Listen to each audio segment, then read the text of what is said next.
అందరికీ నమస్కారం అండి. చరిత్రలో ఈరోజు ఛానల్కు స్వాగతం. భారత స్వాతంత్ర ఉద్యమంలో బ్రిటిష్ పాలనలో వెన్నెముకగా విరిచిన వీరులలో ముగ్గురు వ్యక్తులు అయిన రామ్ ప్రసాద్ బిస్మిల్, అష్ఫాకుల్లా ఖాన్, రోషన్ సింగ్. వీరి త్యాగం భారత చరిత్రలో ఎప్పటికీ చిరస్మరణీయం. కకోరి కుట్ర 1920వ కాలంలో విప్లవకారులు ఆయుధాలు కొనుగోలు చేసి ఉద్యమాన్ని బలోపేతం చేయడానికి ధన సమీకరణ అవసరమైంది.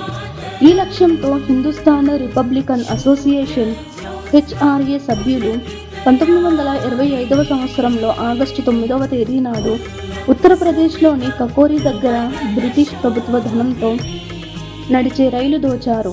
ఈ ఘటననే చరిత్రలో కకోరి రైలు దోపిడీగా గుర్తిస్తారు. రామ్ ప్రసాద్ బిస్మిల్ ఈయన గొప్ప కవి, రచయిత మరియు విప్లవకారి. సర్వఫరోషి కి తమన్నా వంటి విప్లవాత్మక కవితలతో యువతను ఉర్రూతలూగించారు. కకోరి కుట్రకు ప్రధాన నాయకుల్లో ఈయన ఒకరు. ఈయనను 1927వ సంవత్సరంలో డిసెంబర్ 19వ తేదీ నాడు గోరఖ్పూర్ జైలులో ఉరిశిక్ష విధించారు. అష్ఫాకుల్లా ఖాన్ ఈయన బిస్మిల్కు అత్యంత సన్నిహిత మిత్రుడు. హిందూ ముస్లిం ఐక్యతకు ప్రతీక. భారతదేశం కోసం ప్రాణాలర్పించిన మహావీరుడు. ఈయనను 1927వ సంవత్సరంలో డిసెంబర్ 19వ తేదీ నాడు ఫైజాబాద్ జైలులో ఉరిశిక్ష విధించారు.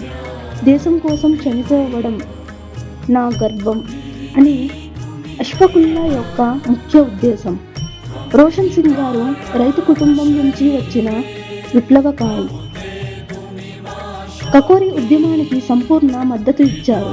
ఈయన 1927వ సంవత్సరంలో డిసెంబర్ 19వ తేదీ నాడు అలహాబాద్ నైనీ జైలులో ఉరిశిక్ష విధించారు. బ్రిటిష్ కుట్ర అమానుష శిక్ష. బ్రిటిష్ ప్రభుత్వం ఈ విప్లవాన్ని అణిచివేయడానికి కఠిన చర్యలు తీసుకుంది. దీర్ఘకాల విచారణ అనంతరం వీరికి ఉరిశిక్ష విధించింది.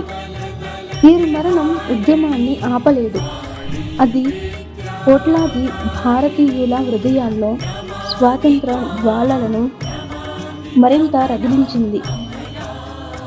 ఈ ముగ్గురు అమరవీరులు త్యాగం వల్ల భారత యువత విప్లవ మార్గంలో అడుగులు వేసింది. చివరకు 1947వ సంవత్సరంలో భారత్ స్వాతంత్రం సాధించింది. బిస్మిల్, అష్ఫాక్, రోషన్ సింగ్ వీరు చనిపోలేదు. వారు భారతదేశ ఆత్మలో శాశ్వతంగా జీవించి ఉన్నారు. జై హింద్.